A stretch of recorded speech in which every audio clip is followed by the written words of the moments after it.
Hi, I'm Jill Chivers from Shop Your Wardrobe. And I'm Imogen Lamport from Inside Out Style. We've been asked to talk about balance points and understanding balance points and finding balance points. And what is a balance point anyway? Which was my first question. So what is a balance point? So a balance point was discovered by Carla Mathis when she looked at a lot of art and discovered that the same points, but kind of like ratio points, keep coming up on artworks, particularly portraiture of many different eras. And that artists would always put, this is where I'll put the neckline and this is where I'll put the piece of jewellery. And because they are points, they're kind of ratios on our body that we find really pleasing. So we have two balance points. The first one is the length of the face, and then that is repeated. So if I look at Jill, we'll look at Jill for a minute. We've got the length of her face and the same distance down, and her little cami here sits at exactly that point. So this is a great point to end necklines. So if you're going to wear a lower neckline, that is your ideal point. Okay, cool. What it does is give you some height and slimness through the head and neck. Right, yeah.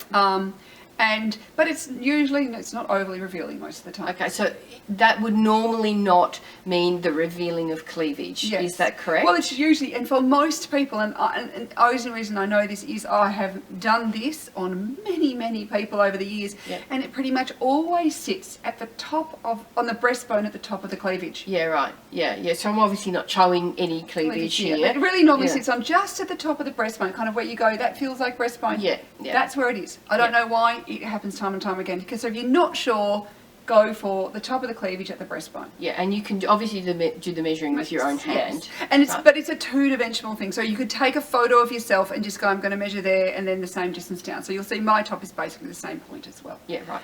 Cool. So it's a good it's your low neckline point. Yeah, okay, so this is where having the cami underneath, that often, if something's a bit lower, it then brings it back up to that point. You know, that's kind of funny because I do have a number of tops that are quite plunging, and I always put a cami under them, either in a bit of a contrast like I do here, or in a colour that's a little bit closer to them, so you can't quite tell that I've got two tops on. And I didn't really know sort of why. And now that makes so much more sense. Now I know that. And because it just looks better, you often put it on. And this is where sometimes if your top was, say, I'm going to pull it up just here, you just go, it just doesn't look as good. Yeah, and I feel like really busty. Yeah. So if you are wanting a higher neckline, that's when you go to your second balance point. Right. So your second balance point is taken from the widest part of your face, which for most people is around the cheekbones. Yeah. From that to the base of the chin, which for you is about that. Yeah. Then I take it from the kind of bra strap and then run across the body. Okay. So where this flower sits is in your second balance points. Now, if you're wondering where is the overall, where I expect it, it usually sits just under the collarbone. Okay, right, yeah. And so this is a good point that if you're going to wear a high neckline, that's where it is. When you go further up than that, you start to look choked. Right. You can start like now. It's not a turtleneck or a high neck, and it's not a collar. Yeah. But if it's a neckline where you go, if it was a boat neck or something, that would be where you'd want that boat neck to sit. Right. Okay. Yeah. Would that also apply to like cowls and things like that? Yeah. So any sort of kind of regular neckline. Yeah. Right. Then we have I want to wear a long necklace. Yeah. Right. So how do I choose how long it is? Yeah. So this is where we start doubling this first balance point. Right, okay. So that's two face lengths right, down. Okay. Because I find that really interesting because I have some really long necklaces that I've beaded myself and they're full of all kinds of chunky things. When I'm wrapping them twice or three times around, I'm kind of finding myself, where do I finish them? Some I kind of feel like it's really high, and then I've got the opera thing, and do I put them all so there's 1, 2, 3? And so I find myself sort of fiddling around with that, not quite knowing where to go. So my advice would be is to maybe have the shortest one at this high balance point. Okay. The next one could be at this balance point, and if you've got a third one, then double. Oh, okay, right. So which was down here. Yeah. Okay. Yeah. Where your double face length is about here.